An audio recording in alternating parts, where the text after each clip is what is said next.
Historia del himno ¿Qué amigos tenemos en Jesús? Joseph Medlicott Scriabin nació en St. Patrick, Irlanda, ahora Irlanda del Norte, y murió en Ontario, Canadá. Después de asistir a clases en el Trinity College de Dublín, siguió una carrera militar, donde se formó para el servicio en la India, pero tuvo que abandonar esa ambición debido a su mala salud.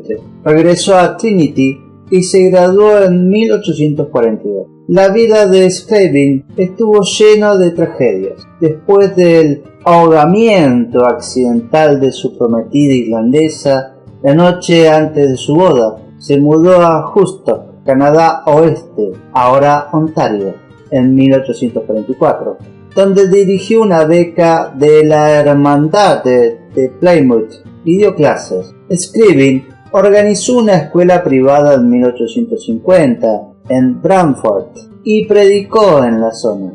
Algunos eruditos creen que Scriabin pudo haber compuesto su borrador inicial de ¿Qué amigo tenemos en Jesús? What a friend we have in Jesus, escrito durante ese tiempo. Al mudarse cerca de Clinton, en el condado de Huron, en 1855, leyó la Biblia a los trabajadores de la construcción de ferrocarriles que estaban construyendo el Grand Trunk Railway en el oeste de Canadá. En 1857 se trasladó a Dudley, manteniéndose como tutor privado de la familia de Robert Lamport Pengel, un oficial naval retirado. La tragedia golpeó nuevamente cuando su segunda prometida, Eliza Catherine Roach, la sobrina de Pengel, murió en 1860 de una enfermedad poco antes de su boda. Scriabin luego regresó al ministerio entre los hermanos de Plymouth en Dudley, cerca de Rice Lake. El himnólogo Albert Bailey señaló que Scriabin, una persona desinteresada por naturaleza, era conocido como el hombre que corta madera para viudas, pobres y personas enfermas que no pueden pagar. Sus últimos días estuvieron nublados por la mala salud y el desaliento. James Sackville, su amigo y compañero de creencia, encontró a Scriabin enfermo y lo llevó a su casa. Una noche calurosa de 1866, Scriabin se levantó de la cama sin molestar a nadie, probablemente para beber en un manantial cercano. Algunas horas más tarde, presumiblemente desmayado o caído, fue encontrado muerto en el aliviadero del molino de Sackville, a unos metros del Primavera. Fue enterrado en el cementerio de Pengel, en una tumba sin nombre entre Eliza Roach y el comandante Pengel. Unos días antes de la muerte de Scriabin, Sackville encontró al abatido Scriabin, postrado en cuerpo y mente, y lo escuchó decir: «Ojalá el Señor me llevara a casa». Nunca se determinó si su muerte fue accidental o un suicidio. Más tarde, amigos y vecinos erigieron un monumento sobre su tumba.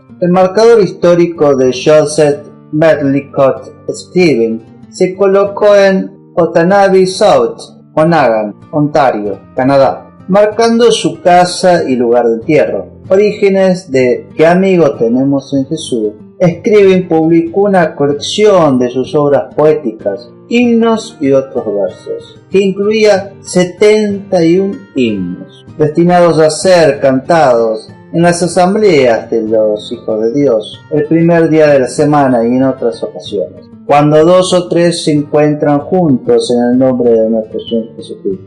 Estos fueron seguidos por 34 paráfrasis de la Escritura, no para ser cantados en la asamblea, sino para expresar la verdad, así como para transmitir consuelo, instrucción o reprensión a nuestra persona, a fin de que podamos caminar juntos en obediencia. Sin embargo, ¿qué amigo tenemos en Jesús? El himno por el que es conocido no aparece en la colección. ¿Por qué no? Algunos escritores han señalado que el himno fue escrito para su madre, que padecía una enfermedad. El evangelista musical Shankly difundió este relato.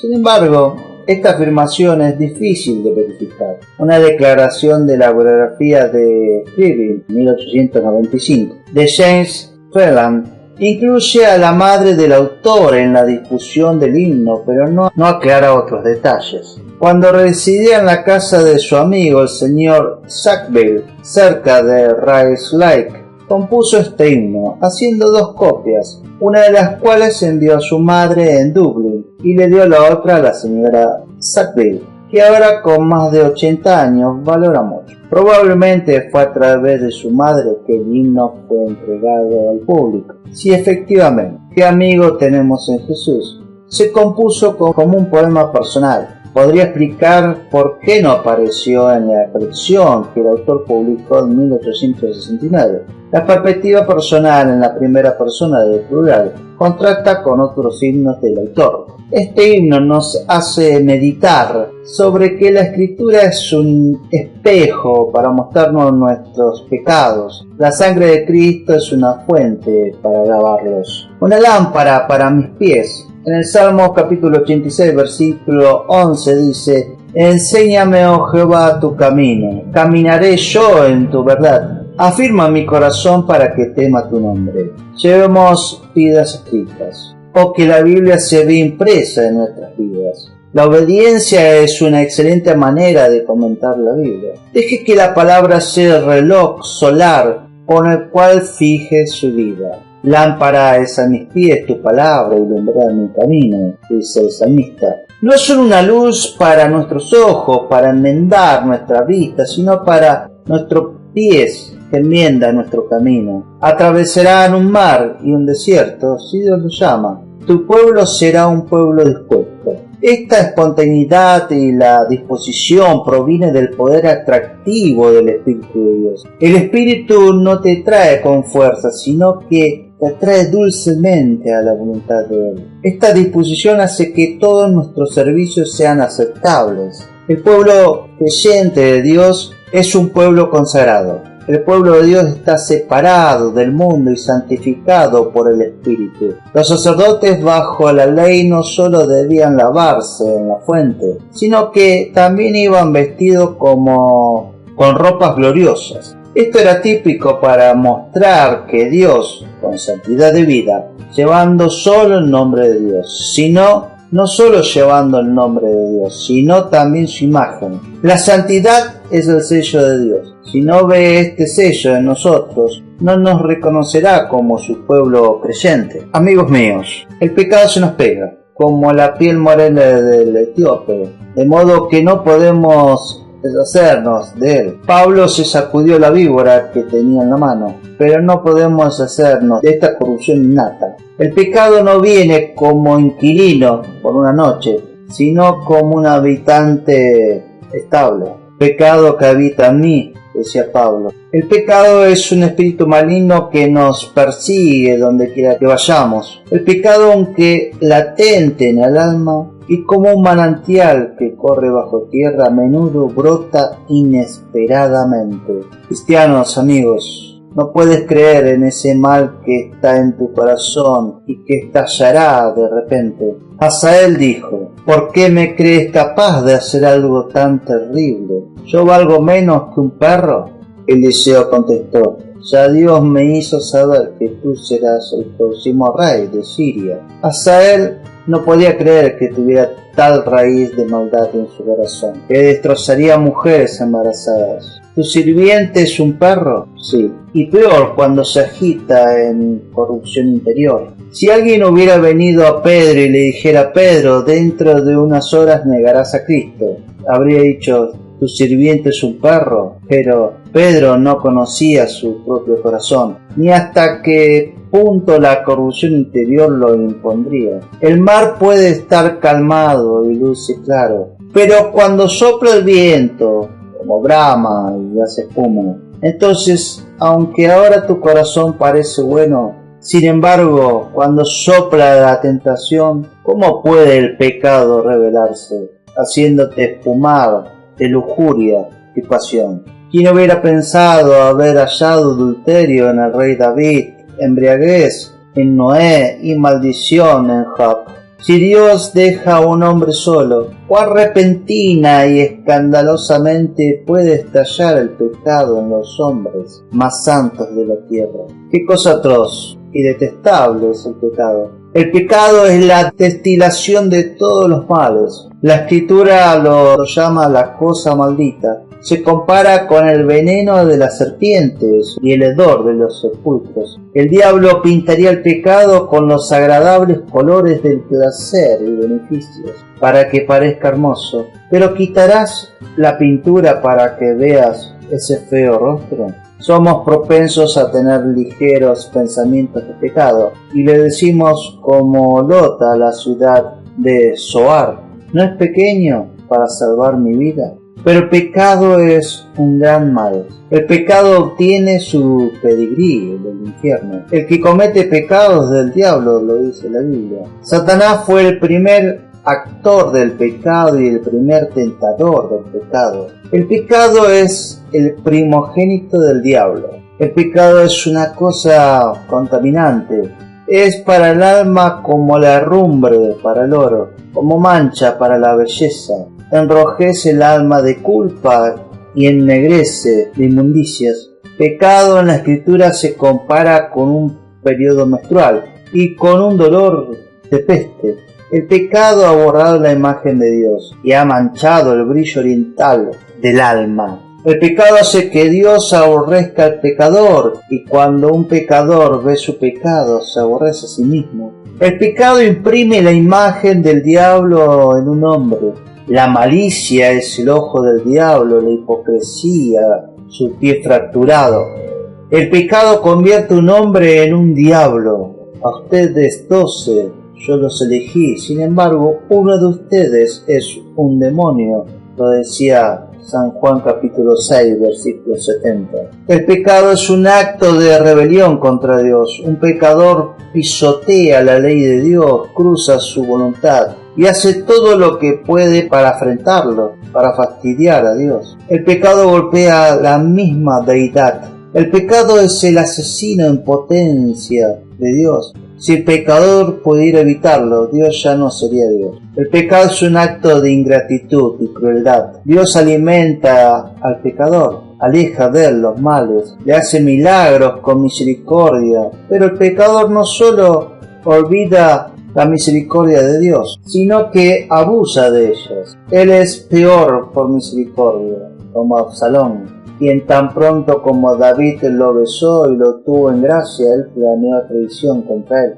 Como la mula que patea a la madre después de haberle dado leche. Dios puede reprender el pecador. Te ha dado tu salud, tu fuerza, tu vitalidad. Pero tú me pagas por mal, me hieres con mis propias misericordias. Te di vida para pecar contra mí, tu salario para servir al diablo. ¿Es esta tu voluntad para con un amigo? El pecado es una enfermedad, toda la cabeza está enferma. Algunos están enfermos de orgullo, otros de lujuria, otros de envidia, otros de vanagloria. El pecado ha alterado la parte intelectual del ser humano. Es una lepra en la cabeza del ser humano. Ha envenenado sus órganos vitales. Es con un pecador como un paciente enfermo. Su paladar está alterado. Las cosas más dulces te saben amargas. La palabra que es más dulce que el panel de miel sabe amarga. No puede sanar esta enfermedad, sino la sangre del médico. El pecado es una cosa absurda.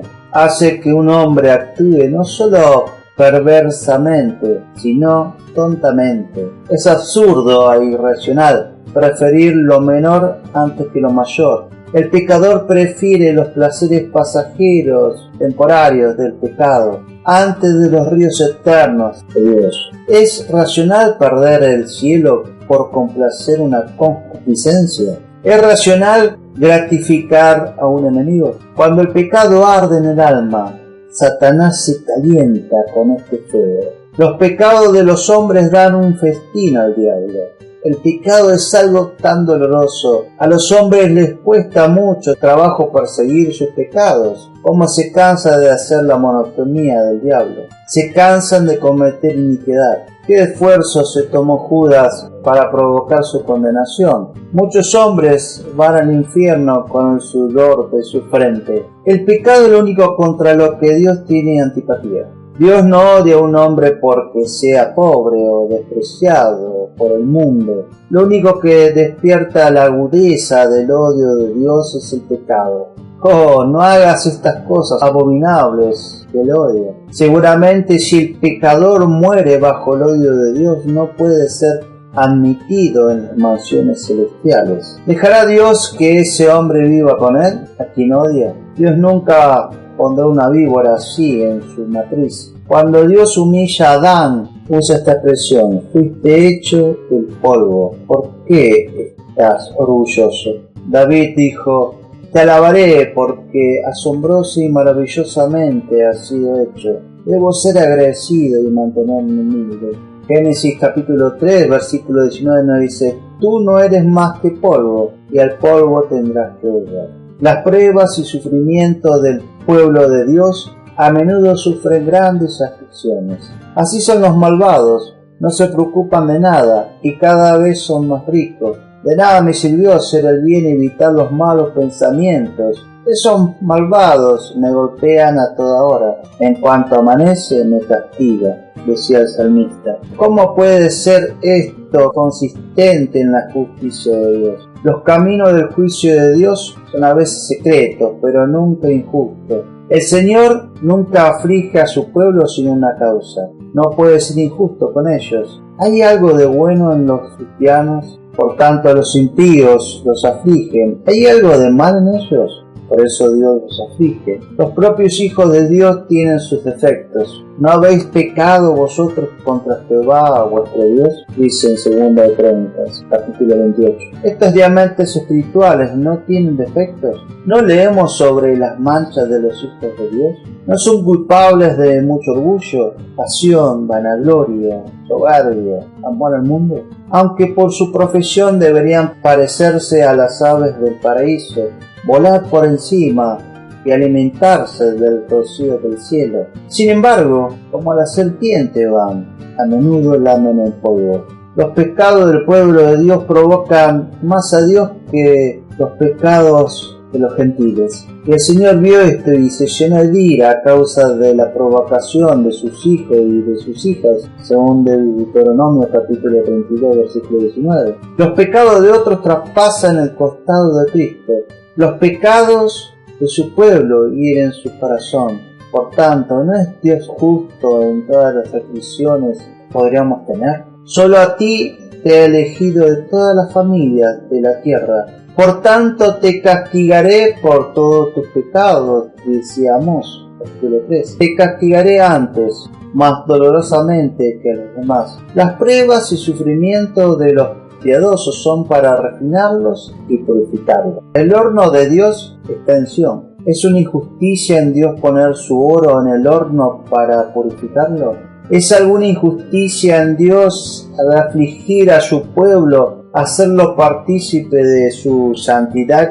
¿Qué más proclama la fidelidad de Dios que tomar un curso con ellos que los hagan más santos? Yo sé, oh Señor, que tus leyes son justas, y con fidelidad me has afligido, dice el salmista, un león dormido. ¿Por qué prospera el camino de los impíos? ¿Por qué viven tranquilos los traidores? Decía Jeremías. Los que tienen más pecado a menudo son los más ricos en prosperidad.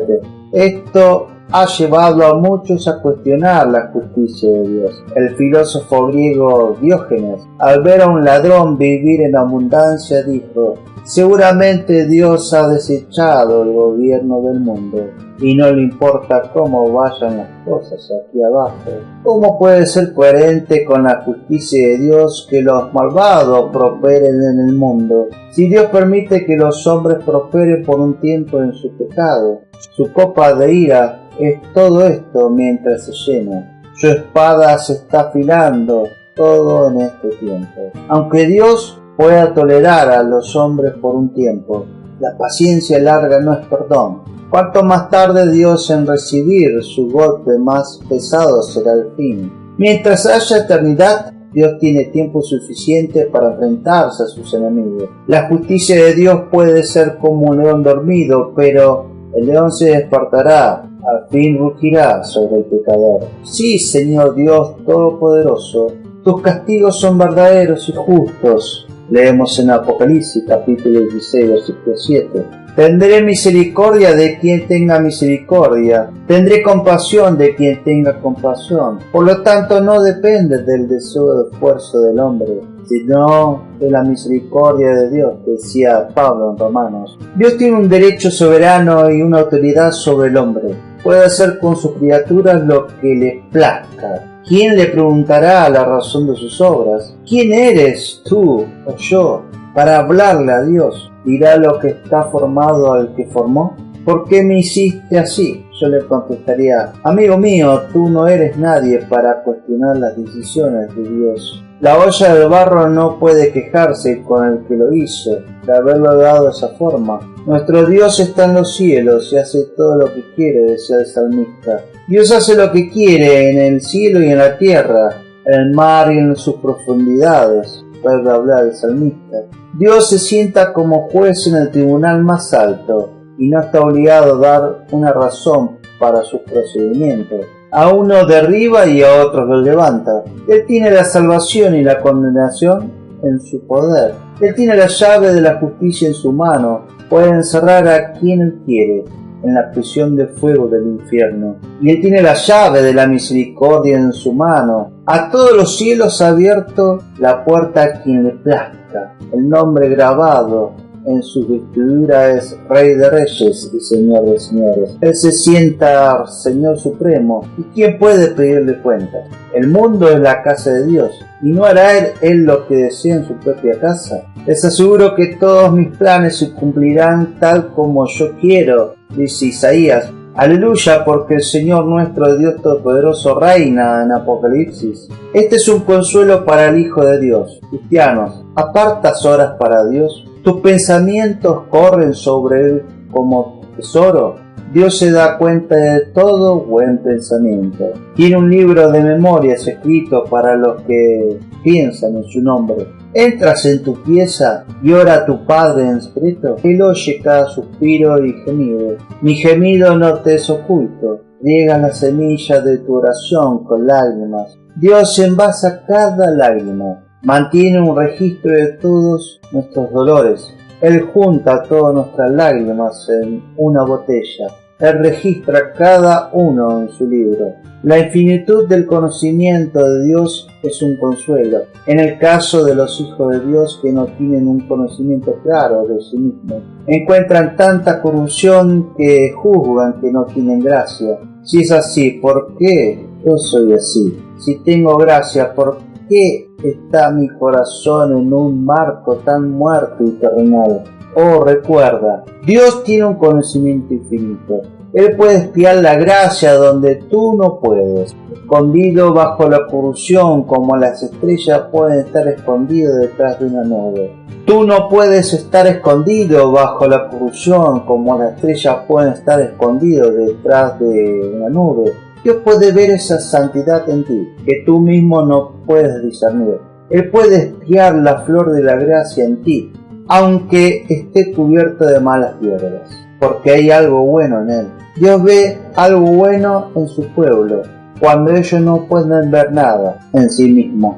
Y aunque se juzguen a sí mismos con dureza, Él perdonará sus pecados y debilidades. Dios, a través de estas hojas de higuera, dice que Él está enterado de todo lo que ellos hacen, pues no hay nada que no sepa. Ellos no me pueden ocultar ninguno de sus pecados, dice Jeremías. Si Dios es un Dios de conocimiento infinito, entonces ve la hipocresía. Los hipócritas se portan bien con los hombres, pero no les importa los malos que son en sus corazones, que viven en pecado secreto.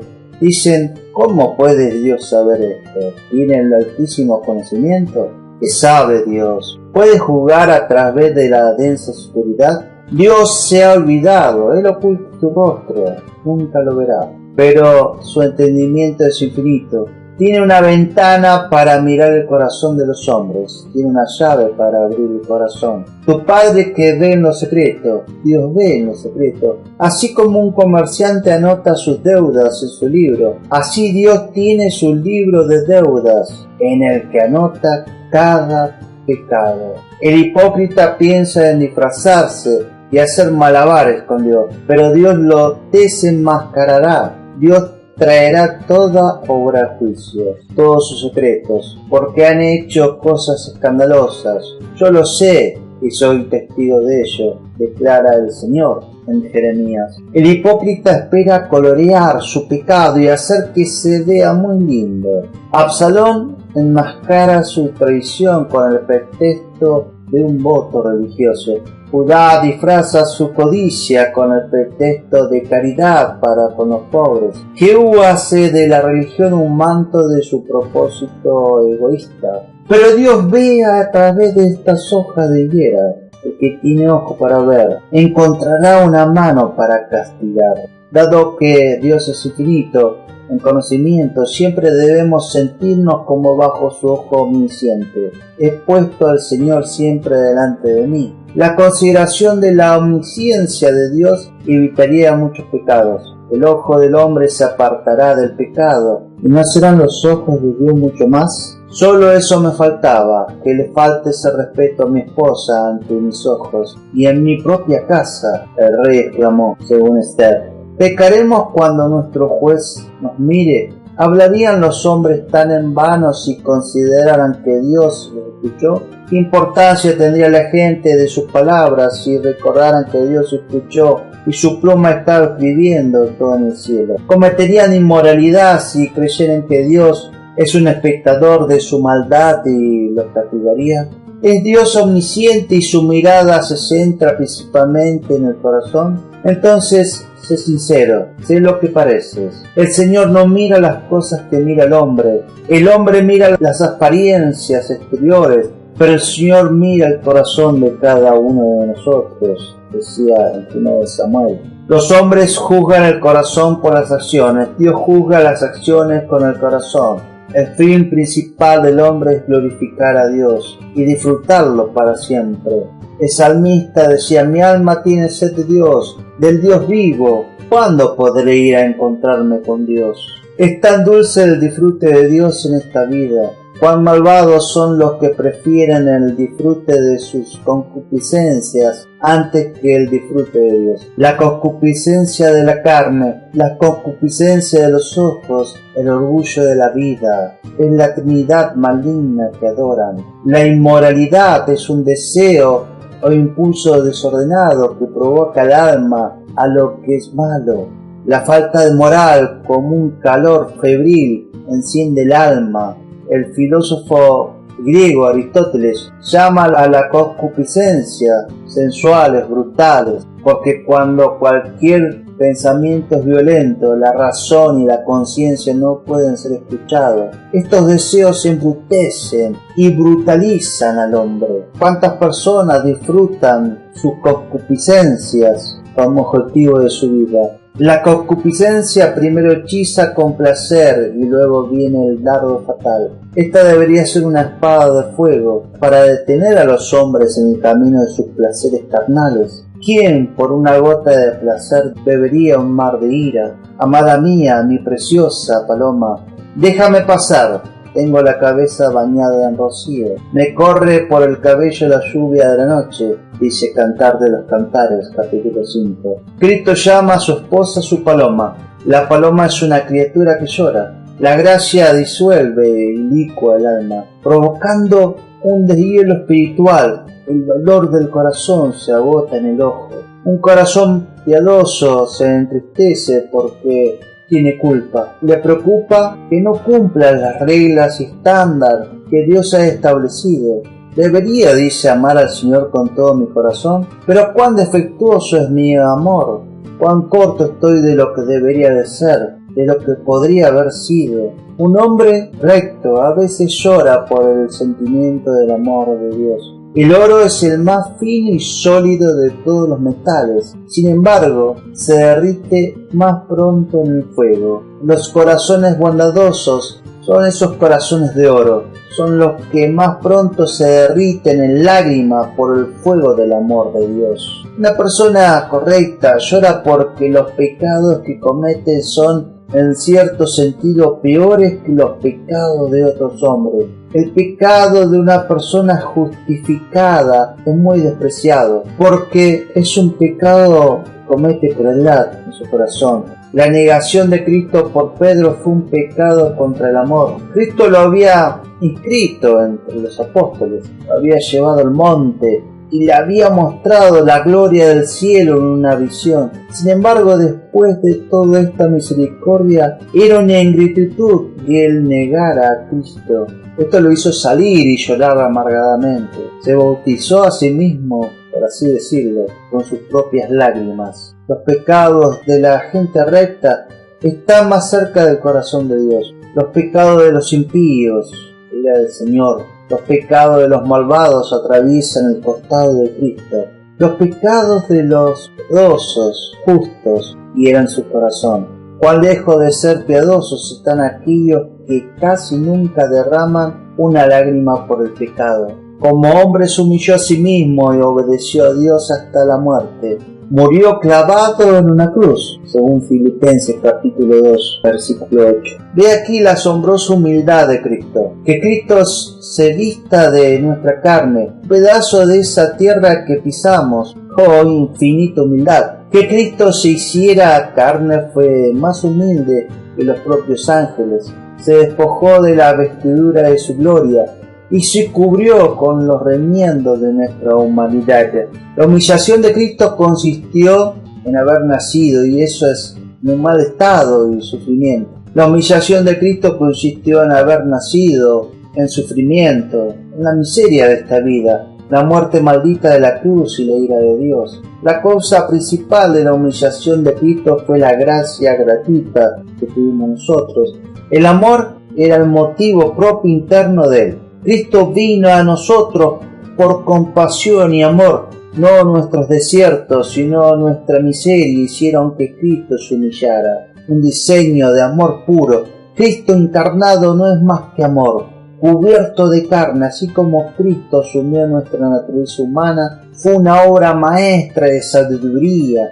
Así también fue un monumento de la gracia no merecida. He aquí el amor infinito de Cristo. Si no se hubiera hecho carne nosotros, si nos hubiéramos convertido en maldición, si no hubiera estado encarnado, habríamos estado encarcelados y habríamos estado para siempre en la prisión del infierno. Considere, mi amigo, ¿de dónde vino Jesús? Él vino del cielo y del lugar más rico del cielo, del seno, de la matriz de su Padre, esa colmena de dulzura. Amigo mío, considere por quién vino Jesús. ¿Fue por sus amigos? No, él vino por el hombre pecador que había desfigurado su imagen, abusado de su amor y se había rebelado contra él. Sin embargo, vino al hombre resolviendo a conquistar nuestra obstinación con su bondad. Amigo mío, el amor de Cristo no vino a los ángeles caídos, sino la humanidad pecadora. Entre las varias maravillas del imán está que no puede atraer oro o perlas, pero despreciándolos atrae al hierro hacia sí mismo, uno de los metales más inferiores. De la misma manera Cristo deja a los ángeles, esos espíritus nobles, el oro y la perla, y viene al pobre hombre pecador y lo trae a sus brazos. Amigo mío, Jesús no vino con la majestad de un rey, asistió con su séquito real, sino que vino pobre. Un comedero era su cuna, las telarañas eran sus cortinas, las bestias eran sus compañeros. Cristo era tan pobre que cuando necesitaba dinero tenía que hacer un milagro para obtenerlo. Cuando murió no hizo testamento. Amigo mío, Jesús vino para que Él pudiera tomar nuestros pecados sobre Él y así apaciguar la ira de Dios por nosotros y llevarnos a su reino. Él era pobre para que nosotros nos hiciéramos ricos. Él nació de una virgen para que nosotros naciéramos de Dios. Él tomó nuestra carne para que pudiéramos tener su espíritu. Se acostó en el comedero de madera para que nosotros pudiéramos estar en el paraíso. Él bajó del cielo para que nosotros pudiéramos subir al cielo. ¿Y qué fue todo esto, amigos? Sino amor. Si nuestros corazones son de roca, este amor de Cristo debería cambiarte. Le pido a Dios que ustedes puedan conocer ese amor, que es más grande de lo que podemos entender, dice Pablo en Efesios. Que el anciano de días naciera, aquel que truena de los cielos, llora en la cuna, que el que gobierna las estrellas, que Cristo debería nacer de una mujer y de esa mujer que Él mismo hizo. Este es el milagro más asombroso. Dios fue manifestado en carne. Es un misterio que nunca entenderemos completamente hasta que lleguemos al cielo, cuando nuestra luz será clara, así como nuestro amor perfecto. Se humilló a sí mismo y se hizo obediente hasta la muerte, incluso la muerte en cruz, dice Pablo en Filipenses. Al que no tuvo pecado, Dios lo hizo pecador por nosotros en Corintios. Este fue el grado más bajo de la humillación de Cristo. Que Cristo, que no soportaría el pecado en los ángeles, soportara que se le imputara el pecado a sí mismo. Es la humildad más asombrosa que jamás haya existido. ¿Ves a Cristo humillándose y estás orgulloso, amigo mío? Cristianos, no sean orgullosos. La tierra que pisas es más rica que tú. Tienes minas de oro y plata en sus profundidades. Tiene belleza. No sean orgullosos, radio escucha. El orgullo no es más que agua mezclada con tierra. Tienes talentos y habilidades. Sé humilde. Lucifer tiene más conocimiento que tú. Tiene gracia, sé humilde, no es de tu propia creación, te fue dado por Dios. Tiene más pecado que gracia, más manchas que belleza. Oh, mira a Cristo, este raro patrón de humildad, de humillación. Es un espectáculo triste ver a Dios humillándose a sí mismo y al hombre exaltándose a sí mismo. Ver a un Salvador humilde y a un pecador orgulloso. Dios odia la apariencia misma de todo orgullo. Odia el orgullo y la arrogancia, dice Salomón en Proverbios. Agustín de Hipona dijo: si Dios no perdonó a los ángeles cuando se volvieron orgullosos, ¿te perdonará a ti? Mis amigos, el pecado engendra un temblor en el corazón, crea temores y aún tormenta en el miedo. El pecado produce tristes convulsiones en la conciencia. Judá estaba tan aterrorizado por su culpa y el horror que se ahorcó para calmar su conciencia. Para calmar su conciencia se arrojó al infierno. El pecado produce todo mal temporal, mi amigo. Es el caballo de Troya que tiene espada, hambre y pestilencia en su vientre. El pecado es un carbón que no solo se ennegrece, sino que arde. El pecado crea todos nuestros problemas, pone gradas. El pecado corrompe al hombre, consume la propiedad, entierra a los seres queridos. El pecado sin arrepentimiento trae la condenación final. El chancro, que es un hongo que se reproduce en las hojas de las rosas, es la causa de su muerte. Precisamente así, las corrupciones que se reproducen en el alma de los hombres son la causa de su condena. El placer del pecado se convierte finalmente en dolor, como el libro que comió el profeta, dulce en la boca pero amargo en el vientre. El pecado, amigo mío, trae la ira de Dios. ¿Qué lágrimas pueden apagar ese fuego, mi amigo? Solo el arrepentimiento. No nos gusta terminar nuestro programa sin antes darle la oportunidad de ser Jesús el Señor de tu vida. ¿Puede orar conmigo? Solo diga: Señor, Señor Jesús, hoy me arrepiento de mis pecados, consciente e inconsciente. Oh, entra a mi corazón, Señor. Te hago mi Señor y Salvador. Ven, Espíritu Santo, y toma el control total de mi vida desde hoy en más. Y escribe mi nombre y apellido en el libro de la vida eterna. Amén y amén. Se hizo esta sencilla oración pero poderosa. Creemos que nació de nuevo. Busque una iglesia donde enseñe la Biblia. Mantenga a Dios en primer lugar y Él lo llevará a lugares que nunca has soñado. Esto fue Predicando en el Infierno, de José Antonio Silva. No te olvides darle like y compartir. Suscríbete a nuestro canal El Rincón de las Águilas.